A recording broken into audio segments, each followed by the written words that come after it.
नमस्कार दोस्तों, स्वागत है आपका अनुपमा इस अकेडमी में। इतिहास की सीरीज में आज मौर्य साम्राज्य के जो प्रमुख अधिकारी हैं जिनसे संबंधित प्रश्न परीक्षाओं में बार बार पूछे जाते हैं और खास करके प्रारंभिक परीक्षा में, तो उन सबको हम एक वीडियो में एक जगह देख लेंगे, जिससे प्रारंभिक परीक्षा में पूछे जाने वाला कोई भी प्रश्न आपका नष्ट, इस बात की पूरी कोशिश की जाएगी। इतिहास की सीरीज में हम मौर्य साम्राज्य को देख रहे हैं। इससे पहले हमने मौर्य साम्राज्य के विषय में बहुत डिटेल में इंफॉर्मेशन ले रखी है कि किस तरह से मौर्य साम्राज्य विकसित हुआ, परिस्थितियां कैसी, और मौर्य साम्राज्य इतना ताकतवर हमको क्यों मिलता है, उसके पीछे के जो घटनाक्रम या जो व्यवस्थाएं हैं मौर्य साम्राज्य की, उसको हम बहुत डिटेल से देख चुके हैं। ये वीडियो ज्यादा डेडिकेटेड होगा प्रीलिम्स के लिए, क्योंकि बहुत सारे ऐसे तथ्य हैं जिनसे संबंधित प्रश्न परीक्षाओं में पूछे जाते हैं बार बार, और उनको एक जगह और एक साथ पढ़ना बहुत जरूरी है। तो मैं अनुपम तिवारी स्वागत करता हूँ आपका अपने इस यूट्यूब चैनल। आइए शुरू करते हैं मौर्य साम्राज्य के जो प्रमुख अधिकारी हैं और अन्य जो तथ्य हैं मौर्य साम्राज्य से संबंधित, उनके विषय में जानने का। मौर्य साम्राज्य के जो प्रमुख अधिकारी हैं, अगर हम उनको देखें तो इनको सबसे पहले तीर्थ कहा जा रहा था। तथ्य आपको बहुत मिलेंगे इस वीडियो में,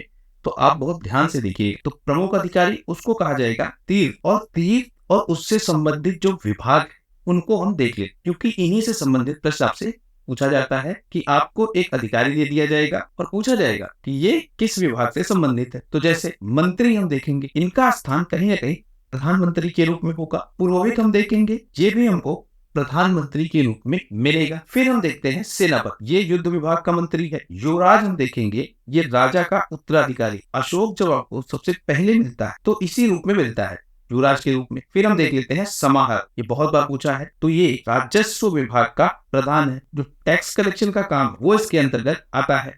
और सन्निधाता, टैक्स कलेक्ट करके समाहर्ता इस सन्निधाता के पास टैक्स जमा करेगा, और इसका प्रमुख कार्य क्या है, ये राज्य की कोषाध्यक्ष है। कौन? सन्निधाता। फिर हमको मिलता है प्रदेष्टा। प्रदेष्टा है एक न्यायालय व्यवस्था भी हम देखेंगे, कंठशोधक न्यायालय। ये मुख्यतः संबंधित होता है फौजदारी। तो इस न्यायालय में जो प्रधान न्यायाधीश होगा उसको कहेंगे प्रदेष्टा, और नायक जो होगा वो युद्ध क्षेत्र में सेना का संचालन करेगा। तो दो तीन आपको याद रखने हैं ज्यादा, एक समाहर्ता, दूसरा सन्निधाता, और तीसरा प्रदेष्टा। फिर हम देख लेते हैं कार्मांतिक को। कार्मांतिक उद्योग और कारखानों का अध्यक्ष है। कर्म से इसको कनेक्ट करके आप याद कीजिए, तो उससे आप याद कर पाएंगे। फिर हमको मिलता है दंडपाल या प्रशस्त। इसका काम क्या है, तो जो सैन्य व्यवस्था है और पुलिस अधिकारी, उनके लिए रसद और शस्त्र, इनकी आपूर्ति का प्रबंधन ये करता है। कौन? दंडपाल। फिर हमको मिलता है व्यवहारी, तो ये जो दीवानी न्यायालय है जिसको कहेंगे धर्मस्थी, उसका ये न्यायाधीश है। इसको धर्मस्थ भी कहते हैं, जो हमने पिछले वीडियोस में देखा है। फिर हमको मिलता है नागरक, जिसे पौर भी कहेंगे। अब ये नागरक क्या होगा? नगर का कोतवाल है। फिर हमको मिलेगा दुर्गपाल, तो ये राजकीय दुर्गों का रक्षण करने वाला व्यक्ति है, उनका अध्यक्ष है ये। अंतपाल हमको मिलेगा, ये सीमावर्ती दुर्गों का रक्षण करेगा। तो जो बाहरी दुर्ग है उनकी रक्षा कौन करेगा? दुर्गपाल। और जो आंतरिक दुर्ग है या अंदर जो क्षेत्र बने हैं उनकी सीमाओं का रक्षण कौन करेगा? अंतपाल। तो अंत अंदर और दुर्ग बाहर। फिर हमको मिलेगा आठवीं। आठवीं होगा रक्षा विभाग का प्रधान। और तौवारी, तौवारी राजमहलों की देख रेख करने वाला प्रधान। इसको कैसे याद करेंगे? तौवार से, या द्वार शब्द एक इस्तेमाल होता है उत्तर भारत में, जो घर के बाहर की जमीन होती है, खाली जगह होती है थोड़ी, उसको द्वार के नाम से पुकारा जाता है उत्तर भारत के क्षेत्र में, खास करके पूर्वी यूपी के क्षेत्र में। तो ये तौवारी राजमहलों की देखरेख करने वाला प्रधान है। अंतवर्षिक आपको मिलेगा, जो अंतःपुर का अध्यक्ष है। मंत्री परिषदाध्यक्ष मिलेगा, जो परिषद का अध्यक्ष है। कुछ नाम आपको ऐसे मिलेंगे जिनको पढ़ के ही आप अंदाजा लगा पाएंगे कि ये किससे संबंधित है, जिनसे अंदाजा आप ना लगा पाए। जैसे यहाँ देखिए अंतवर्षिक, तो इनको आप तोड़ के याद करने की कोशिश कीजिए कि अंत मतलब अंदर, वार्षिक कंट्रोल करने वाला, तो अंतःपुर का ये अध्यक्ष है। उसके बाद तीर्थ के बाद जो अधिकारी मिलेंगे उनको कहेंगे अध्यक्ष। लगभग आपको 28 अध्यक्ष पद मिलते हैं, जिसमें हम देख लेते हैं लक्षाध्यक्ष। अब ये लक्षाध्यक्ष क्या करेगा? जो मुद्रा व्यवस्था है और जो टकसाल व्यवस्था है, टकसाल मतलब जहां से मुद्रा जारी की जाती है, उसका ये अध्यक्ष है। पौतवाध्यक्ष, ये माप तौल का अध्यक्ष है। पौत को आप ऐसे कह लीजिए, पौत से तौल। ठीक। सीताध्यक्ष, तो जो राज्य की कृषि विभाग का अध्यक्ष है उसे कहेंगे सीताध्यक्ष। आपने देखा था सीता भूमि होती थी, और जो ये सीता भूमि है ये दरअसल राजकीय भूमि होती थी जिसपे उत्पादन होता था, और उस उत्पादन की आय राजा के पास जाती थी। तो सीताध्यक्ष हमको जो मिलेगा वो राज्य की कृषि विभाग का अध्यक्ष है। आंकड़ाध्यक्ष मिलेगा, ये खानों का अध्यक्ष है। विविधता अध्यक्ष मिलेगा, ये 4 गांवों का अध्यक्ष। पंड्याध्यक्ष मिलेगा, ये व्यापार और वाणिज्य का अध्यक्ष है। अब आपने देखा था पर मुद्रा की, उसी से वेतन दिया जाता था, तो उसका जो अध्यक्ष है उसको क्या कह रहे हैं, व्यापार और वाणिज्य का अध्यक्ष, और पदाध्यक्ष उसका नाम। फिर हमको मिलेगा नवाध्यक्ष, ये नौसेना का अध्यक्ष, नौ अध्यक्ष ऐसे आप देखिए। फिर हमको मिलेगा सूलाध्यक्ष, सूलाध्यक्ष होगा पूजन खाने का अध्यक्ष। संस्थाध्यक्ष जो व्यापारिक मार्गों का अध्यक्ष है। गणिकाध्यक्ष ये वेश्याओं का निरीक्षण करने वाला है या उनका निरीक्षक है। फिर लवणाध्यक्ष ये नमक अधिकारी, संस्कृत भाषा में लवण अर्थात नमक। मुद्राध्यक्ष पासपोर्ट विभाग का ये अध्यक्ष, ये आप ध्यान रखिएगा, मुद्रा अध्यक्ष मुद्रा का अध्यक्ष नहीं है बल्कि पासपोर्ट विभाग का अध्यक्ष है। इस मुद्रा को आप देखिए ऐसे कि ये मुद्रण है, मुद्रण प्लस अध्यक्ष। तो इस काम को, मुद्रण मतलब मुहर लगाने का जो काम, तो जो मुद्राध्यक्ष है वो पासपोर्ट पर क्या करेगा, मुहर लगाएगा। तो इसका अध्यक्ष हमको ये मिल रहा है। महापात्रा प्रसरण ये गुप्तचर और खुफिया पुलिस और सूचना विभाग इनका अध्यक्ष है। दो गुप्तचर व्यवस्था, खुफिया विभाग और सूचना विभाग इनका ये अध्यक्ष है। अब यहाँ देखिए आप प्रसारण को, प्रसारण मतलब फैलाना, तो सूचनाओं को कौन फैलाएगा और उस पर कंट्रोल कौन करेगा, उससे आप याद कर लीजिए सूत्राध्यक्ष मिलेगा। टू ऐसे याद करिए। तो जो रुई काटने, कपड़ा बुनने के उद्योग है, इनका संचालन करने वाला जो व्यक्ति है उसी को कहा जा रहा है सूत्राध्यक्ष। और एक शब्द हमको मिलेगा मजिस्ट्रेट। यूनानी भाषा में जब हम देखेंगे तो इन्हीं अध्यक्षों को मजिस्ट्रेट के नाम से पुकारा जा रहा है। फिर हमको मिलेगा प्रशासक, ये जो राज्य की आज्ञाएं है, राजा द्वारा जो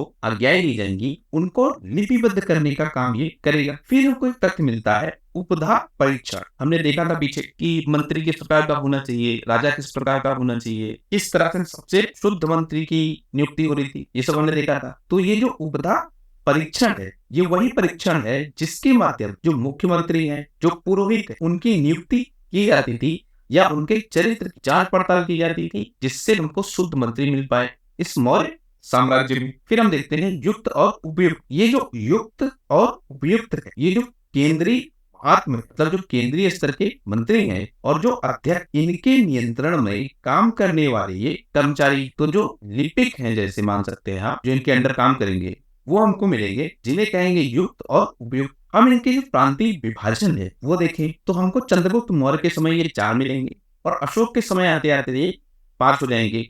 अशोक के समय जो 5 है, एक है आपका उत्तरापद जिसकी राजधानी है तक्षशिला, एक है दक्षिणापद जिसकी राजधानी है सुवर्णगिरी, फिर है आपका अवंती राज जिसकी राजधानी है उज्जैनी, कलिंग इसकी राजधानी मिलेगी आपको तोसी। इसके अलावा जो प्राची है मध्य प्रदेश का क्षेत्र, यहाँ पे आपको मिलेगा पाटलिपुत्र इसकी राजधानी। तो 5 क्षेत्र अशोक के समय और उनकी राजधानियों के विषय में बताया गया है। कलिंग को किसने जीता है, अशोक ने। यही कलिंग ऐड होगा कहाँ पे, अशोक के टाइम पे, और इसकी राजधानी कौन सी, तोशनी हमको मिलेगी। सबसे पहले देखेंगे आप प्रांतों का शासन चलता है। यहाँ पर जो राजवंश के लोग हैं या जो राजा के पुत्र वो शासन व्यवस्था को संभालेंगे, जैसे हमें अशोक को देता था जो उत्तरापद और अवंती का कुमार। इस प्रांतों के शासन के नीचे एक अधिकारी हमको मिलेगा महामाया। अब ये महामाया क्या करेगा, जो कुमार, इन कुमारों की क्या करेगा, सहायता करे। तो जो कुमारों की सहायता करने के लिए एक अधीनस्थ अधिकारी बनाया गया है उसको कहेंगे महामाया। महामाया के नीचे हमको मिलेंगे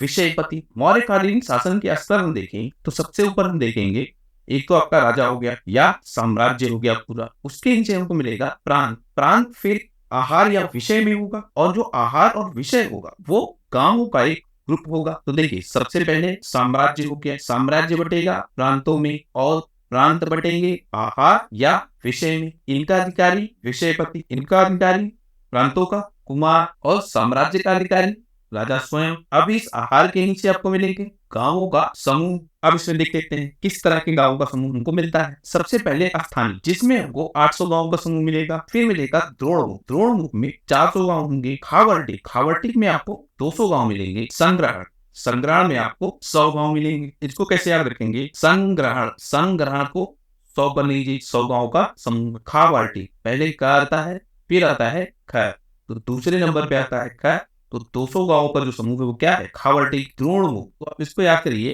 द्रोणाचार्य से। द्रोणाचार्य के 5 शिष्य हैं जिनको कहते हैं पांडव। इन पांडवों में एक आप कम कर दीजिए, अब कितने शिष्य मिले, 4 शिष्य। तो जो द्रोणाचार्य, इनके नाम से हम 400 गांवों को याद कर सकते हैं। और अर्थव्यवस्था है स्थानीय, इसको हम 800 गांवों का समूह याद रखेंगे। जो शासन का स्तर है उसको हम समझते हैं। हमने क्षेत्र वाइज दे दिया है, किस तरह से 5 भागों में डिवाइड।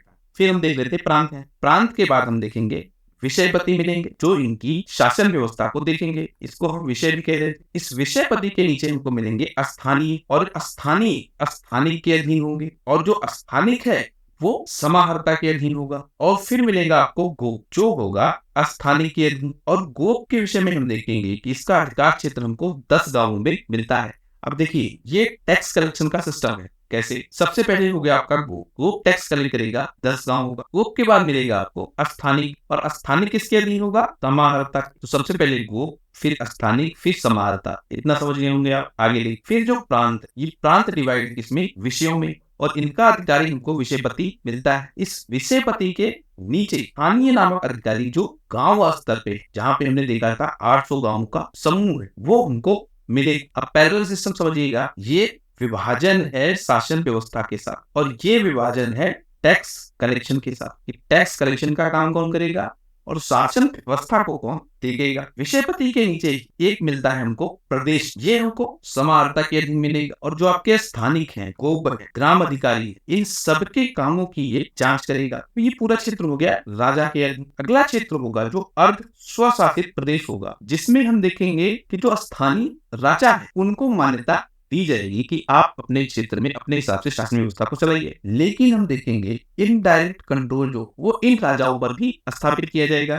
किसके माध्यम से? अंतपाल के द्वारा। तो जो ये अंतपाल है, ये उन गतिविधियों पर नियंत्रण रखेगा जो अर्ध स्वशासित क्षेत्र के रूप में है। एक अधिकारी मिलेगा हमको युक्त नाम, ये क्या करेगा? जो प्रशासनिक अधिकारी, केंद्रीय व्यवस्था और जो स्थानीय शासन, इन तीनों के मध्य ये संपर्क बनाने का काम करेगा। तो ये क्या करेगा? युक्ति निकालेगा इसकी, मेल भाव की। ऐसे आप याद रखिए। अगर हम यूनानी लेखों की बात करें तो वो 3 प्रकार के अधिकारियों की बात करते हैं, जैसे एग्रानोमोई जो मार्ग निर्माण का कार्य करेगा, एंटीनोमोई जो नगर आयुक्त के रूप में हमको मिलेगा और नगरों की प्रशासनिक और आर्थिक दोनों व्यवस्था को देखेगा, और अंत में हमको मिलेगा सैन्य अधिकारी। तो 3 तरह के अधिकारियों की बात यूनानी लेखों में हमको मिलती है। राजुक एक पद मिलेगा जो काम करेगा ग्रामीण क्षेत्र में, और ग्रामीण क्षेत्रों के जो जनपद है उनके देखभाल का कार्य करेगा। उसके साथ साथ कर संग्रह का कार्य और न्यायिक कार्य, ये दोनों कार्य भी ये करेगा। तो राजू का पद बहुत इंपॉर्टेंट है, ये पूछा गया है कई बार। फिर हमको मिलेगा प्रादेश। प्रादेशिक कौन है? जिलाधिकारी के रूप में वो प्रादेशिक मिलेगा। महापात्र हमको मिलेंगे जो नगर प्रशासन के अधिकारी हैं। ग्रामिक मिलेगा जो ग्राम स्तर का अधिकारी है, और इनके विषय में देखेंगे कि ये जनता द्वारा चुने जाएंगे, और ये गांव का ही क्या होगा? सदस्य होगा।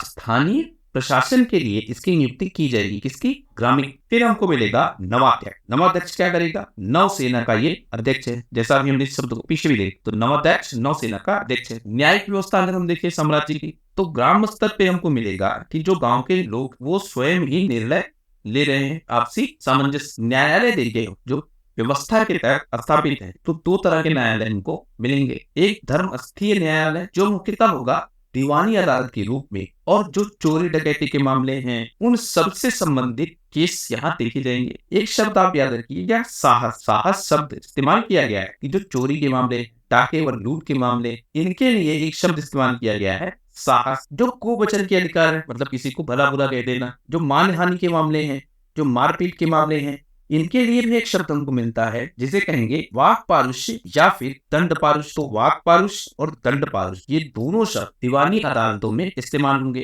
तो अपराध देखा जाएगा कि ये साहस का अपराध है या ये दंड पारुष्य का अपराध। तो अपराधों की 2 कैटेगरी आपको मिली। कहाँ पे? दीवानी अदालत में।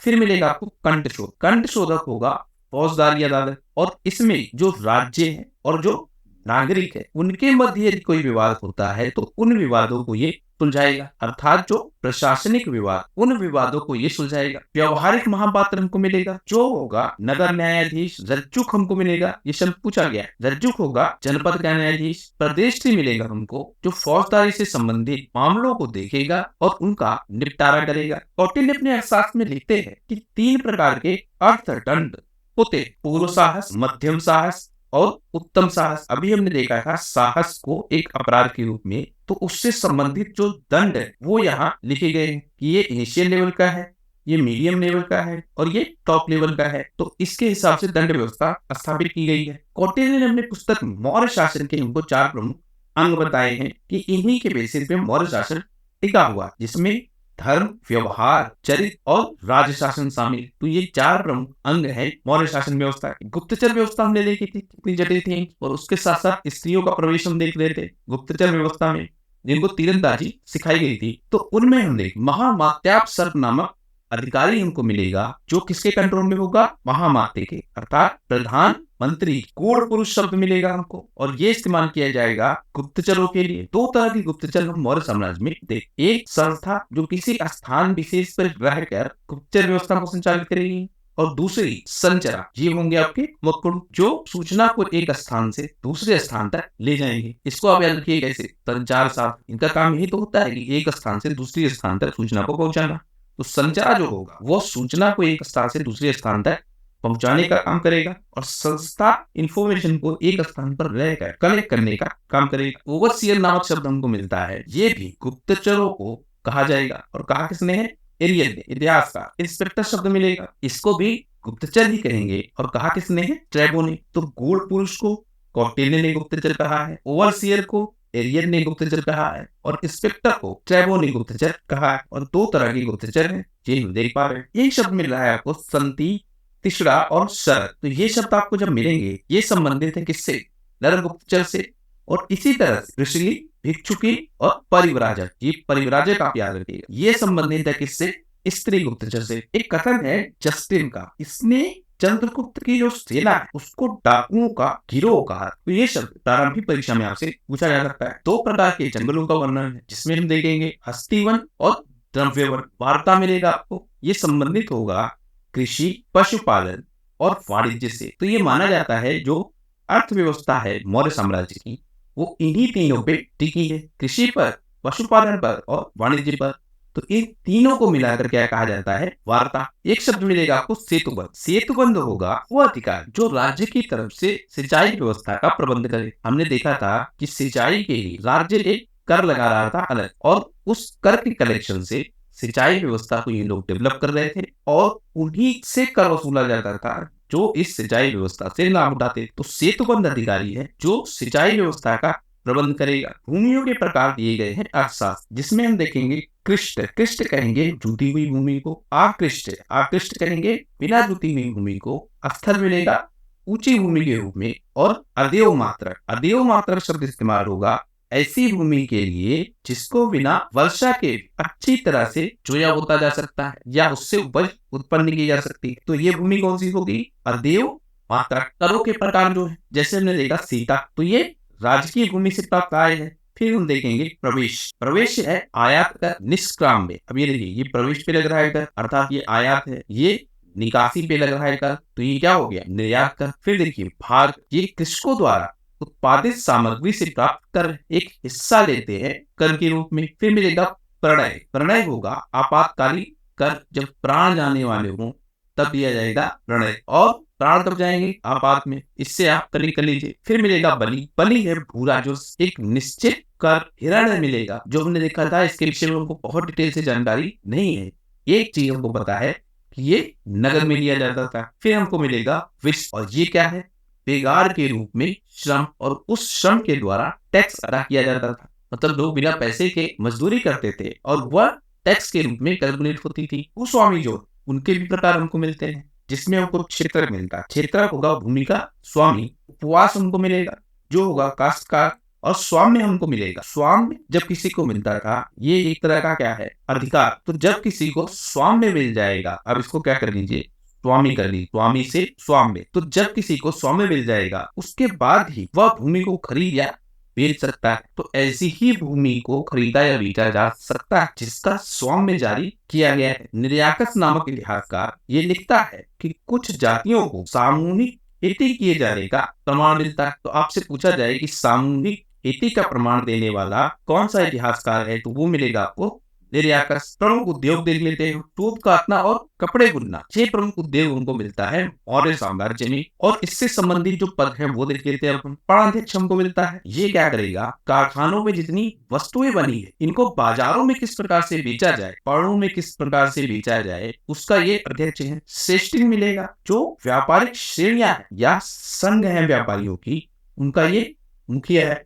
तो ये क्या? श्रेष्ठ किसमें? व्यापारियों। लक्षाध्यक्ष हमने पीछे देखा, मुद्रा जारी करने वाला, तो लक्षाध्यक्ष आपका मुद्रा जारी करने वाला अधिकारी हो गया। अब 3 तरह की मुद्राएं आपको मिलेगी, आशार्पण, पण और धारण। ये तीनों क्या होंगी? चांदी की मुद्राएं। स्वर्ण मिलेगा आपको सोने की मुद्रा के रूप, और मासक मिलेगा आपको तांबे के सिक्के के रूप में। एक चीज और देखने को मिलती है, कभी कभी काकड़ी शब्द मिलता है।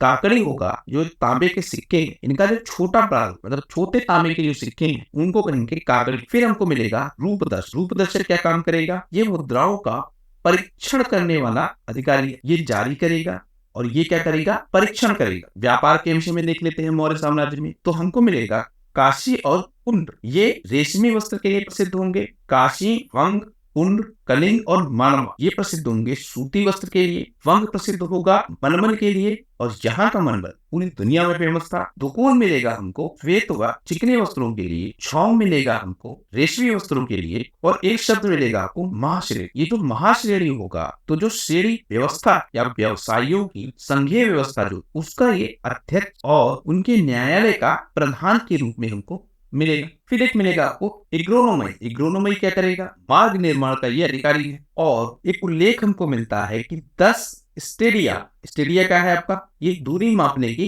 इकाई है। उस पर ये हर 10 स्टेडिया पे क्या करेगा? एक स्तंभ का निर्माण ये करवाएगा, ऐसा वर्णन हमको मिलता है। तो ये अधिकारी कौन सा है? एग्रोनोमई। भारत का व्यापार भी हमको मिलता है, मतलब विदेशों से भारत का व्यापार भी हमको देखने को मिलता है, जिसमें हम देखेंगे रोम, सीरिया, पारस, मिस्र और जितने भी अन्य पश्चिमी देश हैं उनसे उस समय व्यापार हो रहा है। इसमें हम देखेंगे जो आपका पश्चिमी भारत, वहां पर आपको मिलेगा रुगुकच्छ, और पूर्वी भारत जो आपका है वहां मिलेगा ताम्रलिप्त। ये दोनों रुगुकच्छ और ताम्रलिप्त ये दोनों बंदरगाह जो हमको करेक्ट मिलेंगे विदेशी व्यापार से। सोपरा भी एक प्रमुख बंदरगाह मिलेगा, इससे भी विदेशी व्यापार होगा। हम देख रहे थे जब हम मिस्र के साथ व्यापार करते थे तो उनको हम हाथी दांत, कछुए, सीपियां, मोती, रंग, नील, बहुमूल्य लकड़ियां, जो लकड़ी का व्यवसाय है मौर्य साम्राज्य में, इनकी जब आप निर्माण कला देखेंगे, स्थापत्य कला देखेंगे, उन सब में हमको एक बहुत फेमस रोल में दिखेगा लकड़ी। तो इनके उत्पादों का निर्यात किया जा रहा है पश्चिमी देशों। आंतरिक व्यापार केंद्र है जिसमें तक्षशिला, काशी, उज्जैन, कौशाम्बी, पाटलिपुत्र और तोसली जैसे क्षेत्र है। जहाज निर्माण इनका प्रमुख उद्योग है। और यहाँ हम देख रहे थे टैक्स में छूट, ये व्यवस्था बनी हुई थी। शास्त्राध्यक्ष मिलेगा आपको एक ऐसा व्यक्ति जिसकी अनुमति से ही पुराना माल या तो बेचा जा सकता है या बंधक के रूप में गिरवी रखा जा सकता है। तो बिना संस्थाध्यक्ष की अनुमति के पुराने माल को ना तो खरीदा जा सकता है, ना बेचा जा सकता है, और ना ही बंधक के रूप में इसको रखा जा सकता है। अंतर्देशीय व्यापार है जो मौर्य साम्राज्य, उसमें हम देख रहे थे गाड़ियां और सार्थवाहों के माध्यम से व्यापार चल रहा। हमने मार्ग देखे थे तो एक दक्षिणापथ, दूसरा उत्तरापथ, जो इनके व्यवसाय में व्यापार में बहुत योगदान दे रहे थे। जलयान का निर्माण ये लोग करेंगे, इससे विदेशी व्यापार इनका तेज होगा। स्ट्रैबो लिखता है, स्ट्रैबो इतिहास का, ये कहता है कि जो जलयान निर्माण का कार्य है उस पे हमको राज्य का एकाधिकार मिलता है। मतलब जलयान निर्माण का कार्य सिर्फ राज्य करेगा, ये व्यवस्था मिलेगी स्ट्रैबो को। एक बहुत खास चीज हो, भारतीय मुद्रा का अंतरराष्ट्रीय करण होगा। कैसे? भारत का पश्चिमी देशों से व्यापार चल रहा होता है, और इन पश्चिमी देशों में जो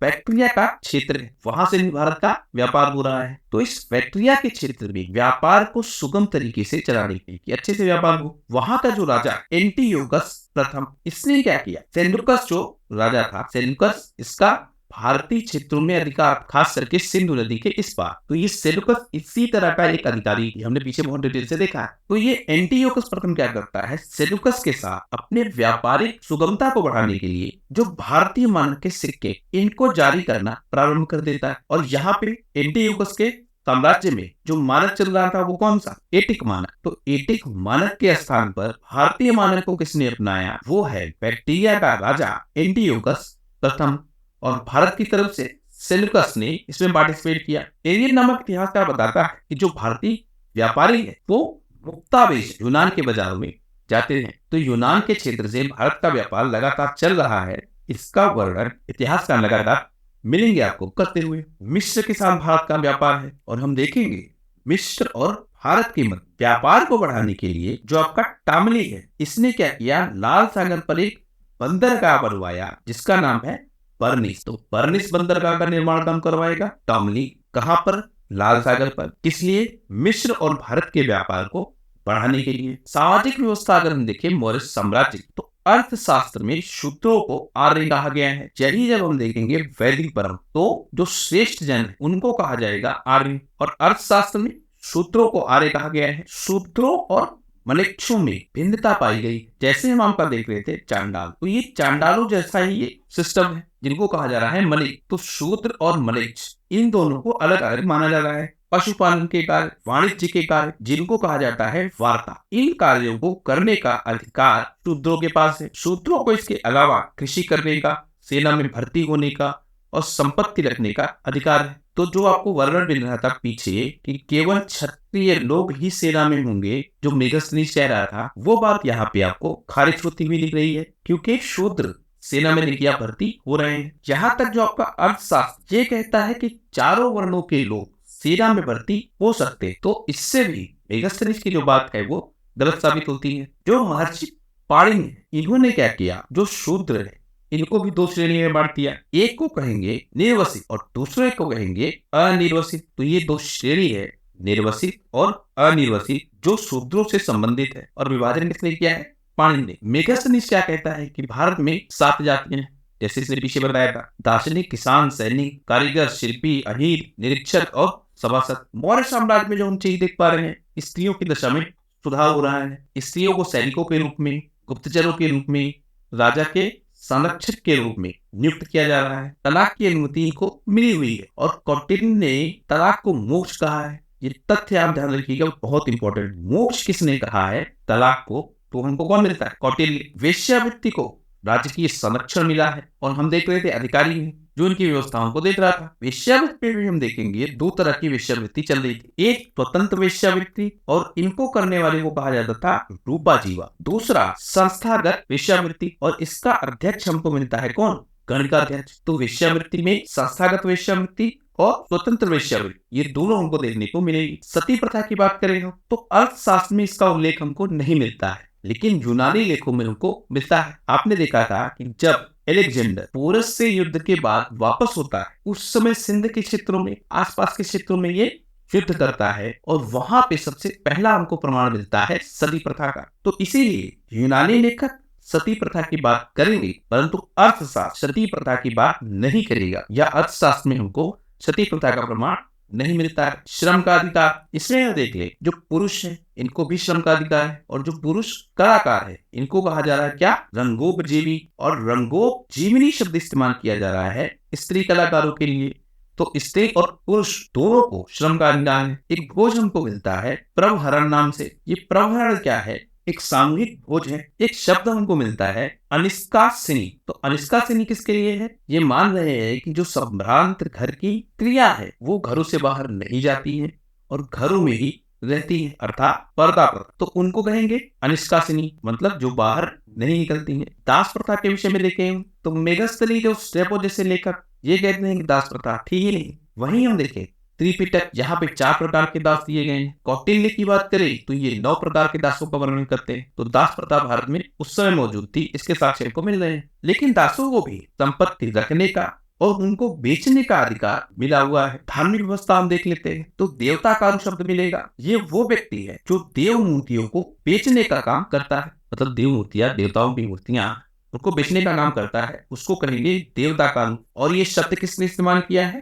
पतंजलि ने। मतलब पतंजलि ने देवताकार शब्द देव मूर्तियों की विक्रेताओं को कहा है। ब्राह्मण निस्साल मिलेगा जो वेदों में क्या है, निपुण है, वेदों की शिक्षा देते हैं, यज्ञ करते हैं, तो उनको पाली ग्रंथों में ब्राह्मण निस्साल कहा गया है। फिर मिलेगा आपको ब्रह्मादि। ब्रह्मादि ब्राह्मणों को जो भूमि दी जाती है और जिनसे कर नहीं लिया जाता है, मतलब ब्राह्मणों को भूमि दान में दे दी जाती है, उनसे कर नहीं लिया जाता था, तो उस भूमि को कहेंगे ब्रह्मादि। फिर मिलेगा आपको द्विजर्ष, ये शब्द इस्तेमाल होगा श्रेष्ठ ब्राह्मणों के। कौटिल्य के कुछ कथन है जिससे संबंधित प्रश्न परीक्षाओं में पूछ लिए जाते हैं और शासन व्यवस्था को भी ये दिखाते हैं। जब आप मौर्य साम्राज्य के विषय में लिखेंगे मेंस में स्पेशली, तो इन कथनों का आप उपयोग कर सकते हैं। जैसे कौटिल्य कहते हैं कि अगर राजा दरबार में बैठा है तो उसको प्रजा से इंतजार नहीं करवाना चाहिए, मतलब राजा को तुरंत प्रजा की बात सुननी चाहिए यदि वो दरबार में हो।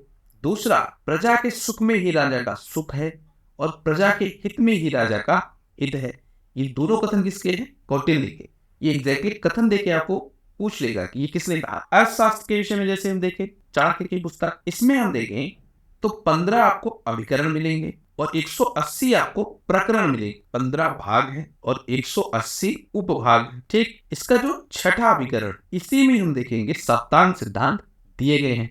सप्तांग सिद्धांत हमने बहुत डिटेल से किया। तो अर्थशास्त्र के छठे अभिकरण सप्तांग सिद्धांत दिया गया है। अर्थशास्त्र में कुल कितने अभिकरण है? 15 अभिकरण। और अभिकरण शब्द इस्तेमाल किया जा रहा है अर्थशास्त्र पुस्तक के भागों के लिए। अशोक के जो अभिलेख है उनसे संबंधित प्रमुख तथ्य हम देख लेते हैं। ये परीक्षाओं में बार बार आएंगे, आपको लग रहा होगा कि बहुत सारे फैक्ट एकदम से आ गए हैं, सिर्फ फैक्ट आ रहे हैं। तो कॉन्सेप्ट हमने पीछे बहुत डिटेल से ऑलरेडी किया है। हमको फैक्ट देखना है जो प्रीलिम्स में बार बार पूछे जाते हैं और डिटेल के साथ पूछे जाते हैं। तो इसीलिए सिर्फ फैक्टों का कलेक्शन है, इसमें बहुत आइडियोलॉजी एक्सप्लेन करने की जरूरत नहीं है। हम देखें आपका कलिंग अभिलेख। तो कलिंग अभिलेख में जो अत्याचार हो रहे हैं अशोक के समय उसके प्रांतों में, उसके विषय में ये दुख प्रकट करता है। छठा अभिलेख इसका, इसमें अशोक कहता है कि जो अशोक वो प्रजा के लिए प्रतिक्षण और प्रत्येक स्थान पर मिल सकता है, और जब वो प्रजा की भलाई का कार्य करता है तो उसको मिलता है क्या? संतोष। तो प्रजा हितकारी के रूप में हमको अशोक मिलता है कहाँ? छठे अभिलेख में। जो भाब्रू अभिलेख, ये